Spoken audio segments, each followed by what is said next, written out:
El propósito de este módulo es comprender cómo se calculan las dosis de los medicamentos, por qué algunos medicamentos se toman una vez al día, mientras que otros se toman 1, 2 o incluso 4 veces al día. ¿Por qué en algunos casos cuando se inicia un tratamiento farmacológico, la primera dosis es más alta que el resto de las dosis? En este video abordaremos los siguientes conceptos.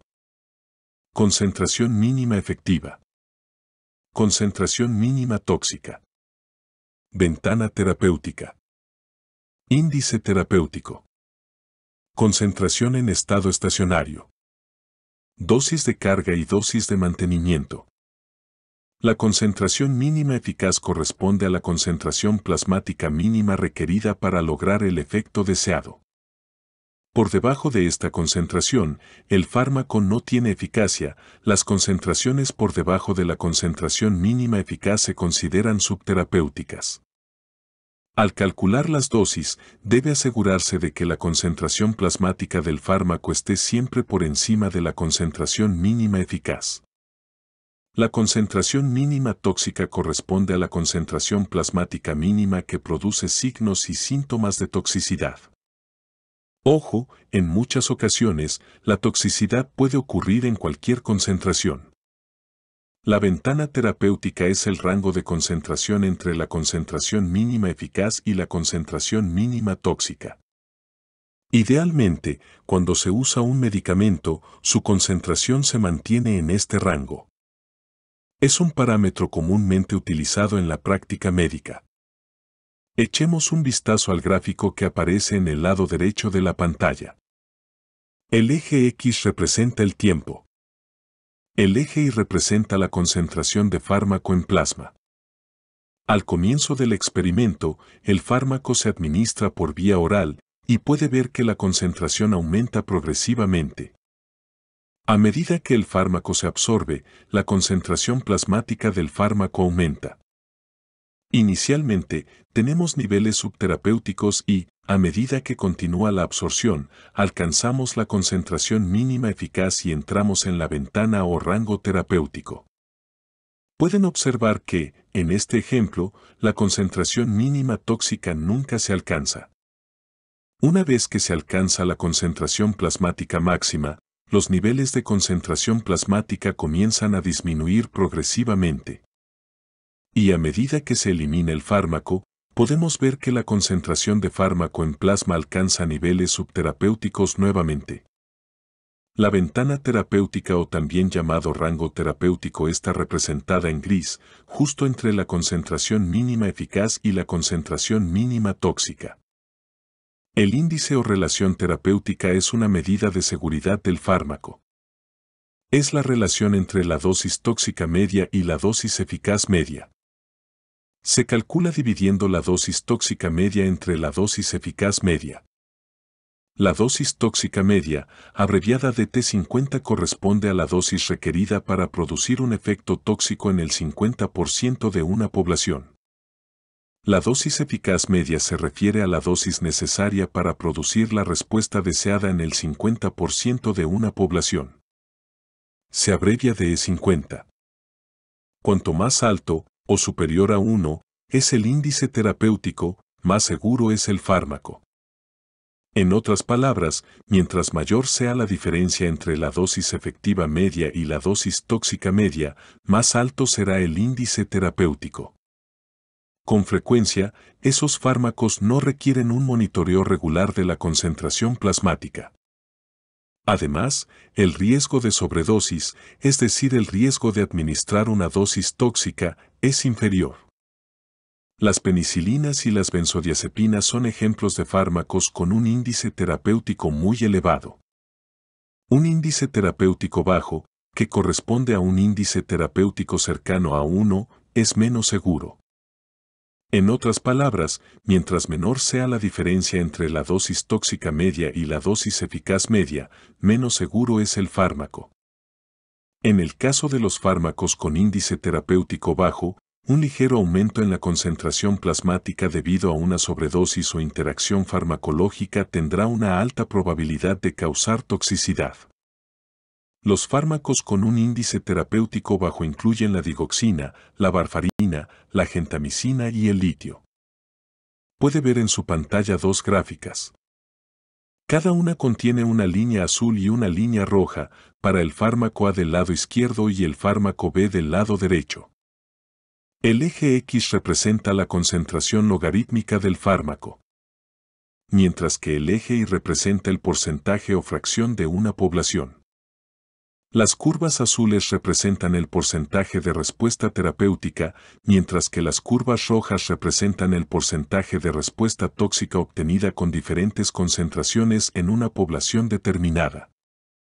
El fármaco A tiene un índice terapéutico bajo, y como pueden ver el rango terapéutico es más estrecho. El fármaco B tiene un índice terapéutico alto. Calculemos el índice terapéutico del fármaco A. Como se acaba de decir, el espacio entre la curva que representa el efecto terapéutico y la que representa el efecto tóxico es muy reducido. Busquemos en el gráfico la concentración eficaz media. En el eje Y, para la curva azul tenemos que identificar el 50% de la población y encontrar el valor correspondiente en el eje X. Para simplificar el ejercicio, le daremos un valor de 4 miligramos por litro. La concentración tóxica media corresponde a 8 miligramos por litro. El índice terapéutico del fármaco A es igual a 8 miligramos por litro dividido por 4 miligramos por litro, lo que es igual a 2. 2 es un índice terapéutico bajo, muy cercano a 1. En este caso, ¿qué significa ese índice terapéutico? ¿De 2? Significa que duplicar la dosis eficaz media resulta en efectos tóxicos en la mitad de la población. Calculemos ahora el índice terapéutico del fármaco B. Primero identifiquemos la concentración eficaz media. En el eje Y tenemos que identificar el 50% nuevamente y encontrar el valor correspondiente en el eje X. Nos da un valor de 2 miligramos por litro. La concentración tóxica media corresponde a 20 miligramos por litro. El índice terapéutico del medicamento B es igual a 20 miligramos por litro dividido por 2 miligramos por litro, que es igual a 10. 10 corresponde a un índice terapéutico amplio. Esto quiere decir que para producir efectos tóxicos en el 50% de la población, se necesita alcanzar una concentración plasmática 10 veces superior. Por ende, se puede concluir que el fármaco B es más seguro que el fármaco A. Veamos ahora qué es una curva de dosis-respuesta cuantal y por qué su uso y comprensión son tan importantes. Ese tipo de curva busca representar en una gráfica la fracción de una población que experimenta determinado efecto, dependiendo de la dosis administrada o concentración plasmática alcanzada. Me explico. Una curva de dosis-respuesta cuantal muestra la fracción de la población que experimenta algún efecto tóxico, por ejemplo, o algún efecto deseado, según la dosis administrada. Tanto la dosis tóxica media como la dosis eficaz media se pueden observar en una curva de dosis-respuesta cuantal. Veamos la gráfica en su pantalla. Imaginemos un fármaco, el fármaco X. El fármaco X se usa para tratar la migraña. Se está probando ese fármaco en una población de 1000 sujetos que sufren de migraña. El eje X representa el logaritmo de las concentraciones crecientes, es decir, de las concentraciones que van en aumento. El eje Y representa la fracción de sujetos que experimentan una respuesta específica. La curva roja muestra la fracción de sujetos que experimenta toxicidad al aumentar la concentración del fármaco X. La curva azul muestra la fracción de sujetos que experimenta un alivio sintomático según la concentración plasmática del fármaco X. Si observas el gráfico, puede ver qué concentración se requiere para lograr un alivio sintomático en el 50% de los sujetos y la concentración requerida para producir efectos tóxicos en un 50% de los sujetos. En experimentos con animales, se investiga también la dosis letal media. La dosis letal media es la dosis que resulta en la muerte del 50% de una población. El índice terapéutico se usa más comúnmente en ensayos clínicos y preclínicos, mientras que la ventana terapéutica se usa más comúnmente en un entorno clínico. Un régimen de dosificación corresponde al plan de administración de un fármaco. El mismo establece la vía de administración, la formulación, la dosis, el intervalo de dosificación y la duración del tratamiento. En los próximos minutos nos centraremos en la dosis del fármaco y el intervalo de dosificación. Vamos a definir y distinguir tres conceptos: la concentración en estado de equilibrio o estacionario, la dosis de carga y la dosis de mantenimiento. La dosis de carga es la que se utiliza para llenar el volumen de distribución y alcanzar la concentración plasmática máxima deseada en el menor tiempo posible. La dosis de carga se calcula multiplicando la concentración plasmática máxima deseada por el volumen de distribución dividido por la biodisponibilidad. La dosis de carga se usa una vez y es independiente de la tasa de aclaramiento del medicamento. La concentración en estado de equilibrio es la concentración que se alcanza cuando la tasa de ingreso del fármaco es igual a la tasa de eliminación del fármaco. Podemos calcular la concentración en estado de equilibrio usando la siguiente fórmula. La concentración en estado de equilibrio es igual a la dosis multiplicada por la biodisponibilidad y dividida por el aclaramiento multiplicada por el intervalo de tiempo, donde D corresponde a la dosis en unidades de masa, F a la biodisponibilidad, CL a la depuración en unidades de volumen por unidad de tiempo, y tau al intervalo de dosificación o tiempo transcurrido entre cada administración. Ahora, mi pregunta para usted es, ¿cuál es el tiempo requerido para alcanzar la concentración en estado de equilibrio? Esto depende de un parámetro: la vida media o semivida de eliminación del fármaco. La vida media de eliminación corresponde al tiempo requerido para eliminar el 50% del medicamento del cuerpo. En otras palabras, el tiempo requerido para que la concentración plasmática del medicamento se reduzca de un 50%. Al administrar la dosis de mantenimiento, el estado clínico de equilibrio se alcanza después de 4 a 5 semividas. Con la administración de una dosis de carga, la concentración de estado de equilibrio se alcanza en una o menos vida media. Tomemos como ejemplo el fármaco X. El fármaco X es un agente vasodilatador con una vida media de 10 horas. La concentración mínima terapéutica del fármaco es de 100 miligramos por litro. La concentración mínima tóxica es de 250 miligramos por litro. La concentración plasmática en estado de equilibrio deseada es de 150 miligramos por litro y la concentración máxima deseada es de 200 miligramos por litro. El fármaco X tiene un volumen de distribución de 9,6 litros. Suponiendo que usted administra este fármaco por vía intravenosa cada 10 horas. ¿Cuál es la dosis de mantenimiento? Como puede ver, para calcular la dosis de mantenimiento, necesitamos conocer el aclaramiento del fármaco X. El aclaramiento se puede obtener reorganizando la fórmula utilizada para calcular la vida media. 0.693 multiplicado por el volumen de distribución, que es 9.6 litros, dividido por 10 horas, que es la vida media. Esto es igual a 0.665 litro por hora. Con este número, ahora podemos calcular la dosis de mantenimiento. 150 miligramos por litro multiplicado por 0.665 litro por hora. En este caso, tau es igual a 10 y F es igual a 1. Por ende, la dosis de mantenimiento es de 997.5 miligramos por hora, lo que convenientemente redondearemos a 1000 miligramos por hora. Ilustremos esto con un gráfico. Primero, entiende el gráfico. El eje X muestra el tiempo en horas. El eje Y muestra la concentración plasmática en miligramo por litro. En el momento cero, se administra el primer bolo intravenoso que contiene 1 gramo del medicamento X. Poco después, la concentración plasmática alcanza un máximo de 100 miligramos por litro. El medicamento X tiene una vida media de 10 horas. Entonces, 10 horas después del primer bolo intravenoso, la concentración plasmática cae a 50 miligramos por litro. Nuevamente, se administra la misma dosis del medicamento X, esta vez la concentración plasmática alcanza un máximo de 150 miligramos por litro. Una vida media después, la concentración desciende a 75 miligramos por litro. Se administra una nueva dosis del medicamento X, esta vez la concentración plasmática alcanza un máximo de 175 miligramos por litro.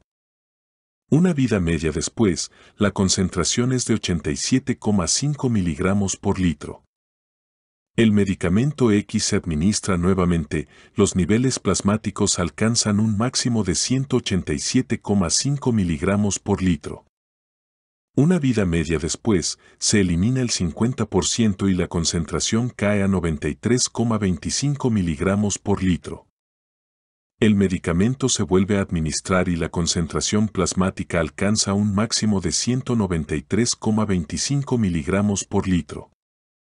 Una vida media después, los niveles plasmáticos están en 96,63 miligramos por litro.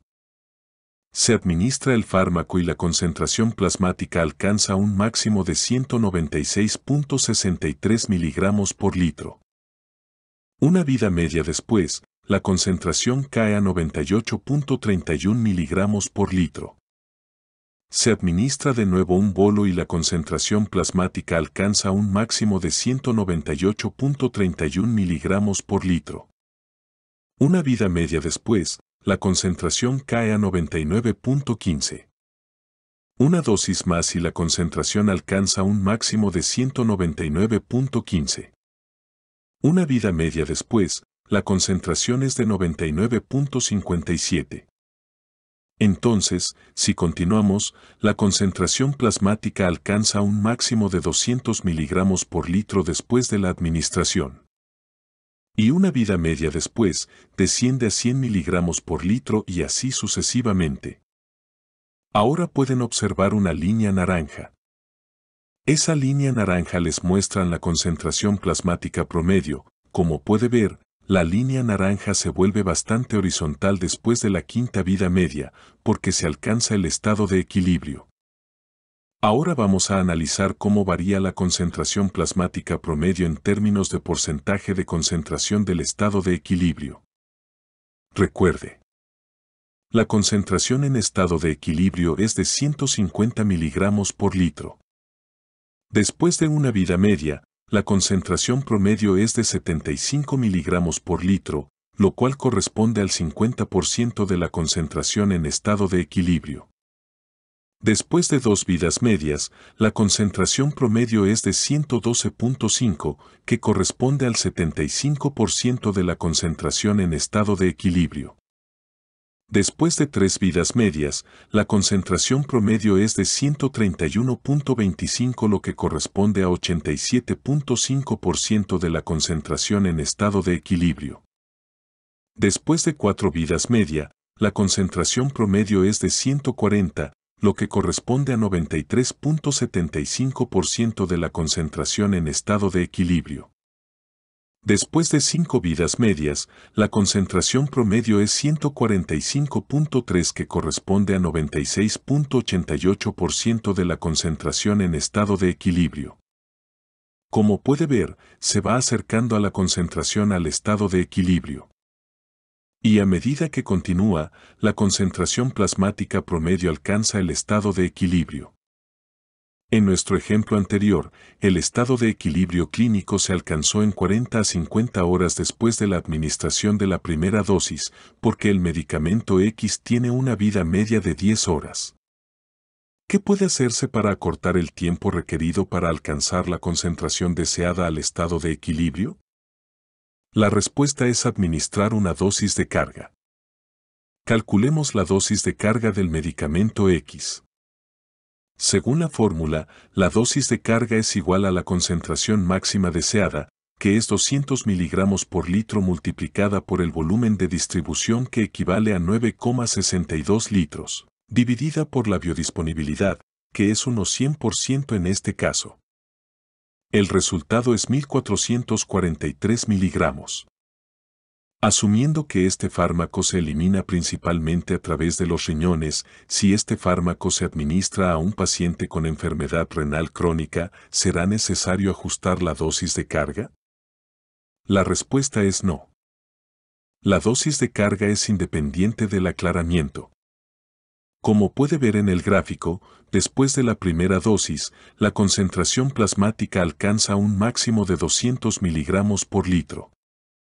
Una vida media después, la concentración plasmática desciende a 100 miligramos por litro.